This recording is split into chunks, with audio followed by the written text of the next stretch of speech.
એક નાના ગામડાની ગરીબ પરિવારની આ દીકરી છે તે ખૂબ રડી રહી હતી અને રાજ્યના અનેક માતા પિતા અને બાળકો ખુશીઓ મનાવતા હતા, કેમ કે ધોરણ 10 અને 12ની પરીક્ષાનું પરિણામ જાહેર થયું હતું અને તેઓ પાસ થયા હતા. દીકરીએ પરીક્ષા આપી હોવા છતાં તેને નાપાસ જાહેર કરી હતી. આ મામલો ગાંધીનગર મુખ્યમંત્રી સુધી પહોંચે છે. ગાંધીનગરથી તપાસના આદેશ અપાય છે અને આજે ગાંધીનગરથી રાજ્ય કક્ષાના શિક્ષણ મંત્રી પ્રફુલ પાનસેરિયાએ પણ આ મામલે પ્રતિક્રિયા આપી છે. વિગતવાર વાત કરવી છે આ નાપાસ જાહેર થયેલી જે દીકરી હતી અને તેના સાથે શું ઘટના બની હતી તેની. વૈષ્ણવજન તો તેને કહીએ જે પીડ પરાઈ જાનાને રે.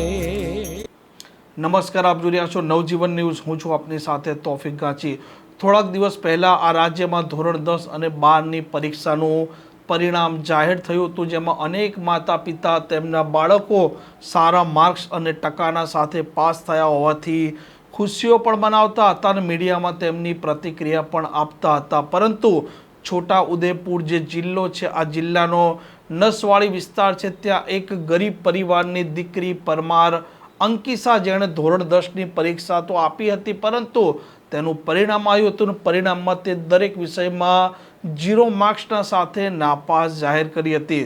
તેના માતા પિતા અને આ દીકરી પોતે અચંબિત થઈ ગયા હતા, પરંતુ ગરીબ પરિવારની દીકરી હતી, ક્યાં રજૂઆત કરવી તેમને કોઈ માહિતી નથી. ના મામલો મીડિયામાં પણ આવે છે, ગાંધીનગર સુધી પણ પહોંચે છે અને મુખ્યમંત્રી ભૂપેન્દ્ર પટેલ આ મામલે રાજ્ય કક્ષાના શિક્ષણ મંત્રી પ્રફુલ પાનસેરિયાને તપાસ કરવાના આદેશ પણ આપે છે. આ આદેશમાં વિગતો સામે આવે છે કે આ દીકરીએ પરીક્ષા આપી હતી, પરંતુ તેણે જે તેનો નંબર હતો 71, તેના બદલે તેણે 73 નંબર પર દરેક પેપર આપ્યા હતા અને 73 નંબરનો જે વિદ્યાર્થી હતો તે પોતે ગેરહાજર હતો અને તે કારણસર તેને નાપાસ જાહેર કરવામાં આવી હતી. આ મામલે જે ખંડ નિરીક્ષક છે તેમની પણ બેદરકારી સામે આવી છે અને ડીઓએ પણ તેમને નોટિસ ફટકારી છે અને આજે ગાંધીનગરમાં રાજ્ય કક્ષાના શિક્ષણ મંત્રીએ પોતે તેમના હસ્તે આ દીકરી છે તેને પાસ જાહેર થયેલું પ્રમાણપત્ર પણ આપ્યું છે અને આ ઘટનાને લઈને પણ તેમણે વાત કરી છે. 10મા ધોરણના રિઝલ્ટમાં દીકરી ઊભી છે બાજુમાં. એમનું નામ છે અંકિશાબેન. તેઓ એસબી સોલંકી નંસાડી સ્કૂલમાં ભણી રહ્યા છે. એમને પરીક્ષા આપી, પરંતુ પરીક્ષા આપવા જતી વખતે એ બીજા નંબર પર બેસી ગયા અને એ રોલ નંબર એમણે એ લખી નાખ્યો જ્યાં ગેરહાજર સ્ટુડન્ટ્સ હતો અને આખી પરીક્ષા એમણે આપી દીધી. પરિણામ આવતા અંકિશાબેનના પરિણામ માર્કશીટ 0 આવી. આ વાત મેં અમારા ધ્યાને આવી અને આદરણીય સીએમ સાહેબના ધ્યાને પણ આવી. ટીવી મીડિયાની અંદર બધા જ હસતા ખેલતા હતા, પરંતુ નાનકડી અંકિશાબેન ખૂબ રડતા હતા કારણ કે એમનું રિઝલ્ટ 0 આવ્યું. એમણે પરીક્ષા આપી હતી.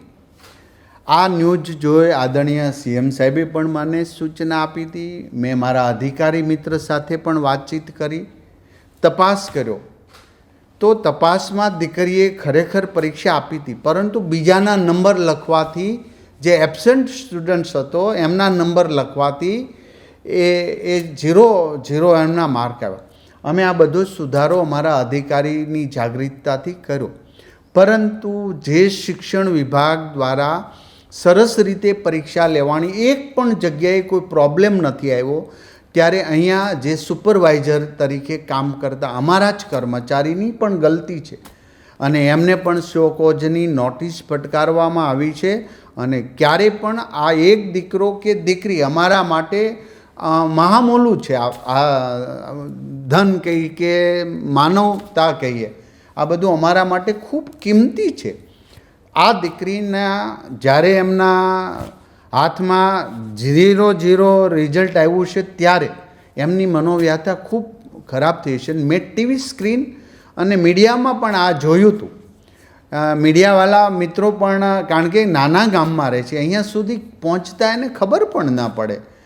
આ સમયે મીડિયાના પણ ખૂબ પોઝિટિવ રોલ રહ્યો અમારા માટે આ નેગેટિવ્સ પહેલાં નહોતા. ભણશે કેમ ગુજરાત વગેરે અમારા ઉપર કટાક્ષ પણ કર્યા.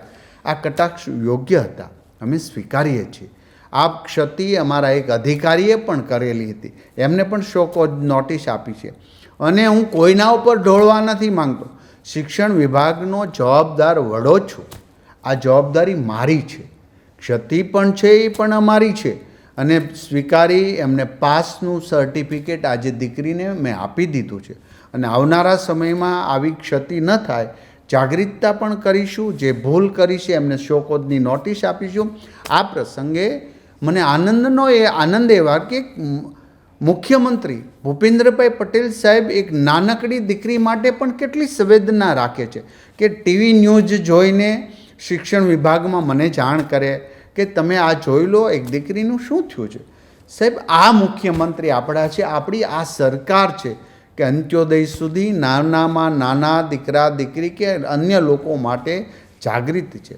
અમને વિશ્વાસ છે અમારા અધિકારીઓ ખૂબ સારી મહેનત કરી છે, સારા પરિણામ પ્રાપ્ત કર્યા છે. કોઈ ક્ષેત્રે બીજી કોઈ પ્રોબ્લેમ આવ્યો નથી, સારા રિઝલ્ટ આવ્યા. પરંતુ આ એક ભૂલના કારણે દીકરીને 0 માર્ક્સ હતા. એમને પરીક્ષા આપી છે, એમણે મહેનત કરી છે, એમને પાસનું સર્ટિફિકેટ આપવામાં આવ્યું છે. અત્યારે જ અમારા અધિકારી દ્વારા એમનું સન્માન પણ કરવામાં આવ્યું છે. અને આ દીકરી હવે 11મામાં ભણશે. હું શુભેચ્છા આપું છું.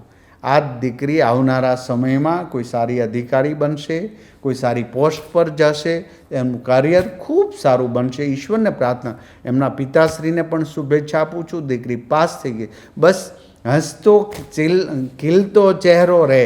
અને હવે મીડિયાવાળા જ્યારે રેવતી દીકરી બતાવી છે, આ દીકરીને હસતી બતાવે એવી હું વિનંતી કરું છું. સૌનો આભાર. સૌએ અમારી સમક્ષ સુધી આ માહિતી પહોંચાડી એ બદલ આભાર. આદરણીય મુખ્યમંત્રી શ્રી આટલી સંવેદનાશીલ સાથે આટલા વર્ક હોવા છતાં પણ એક દીકરીના ન્યૂઝ જોવે અને અમને જાણ કરે. આ પ્રશ્ન અમે સોલ્યુશન કરી દીધો છે. વૈષ્ણવજન તો તેને કહીએ જે પીડ પરા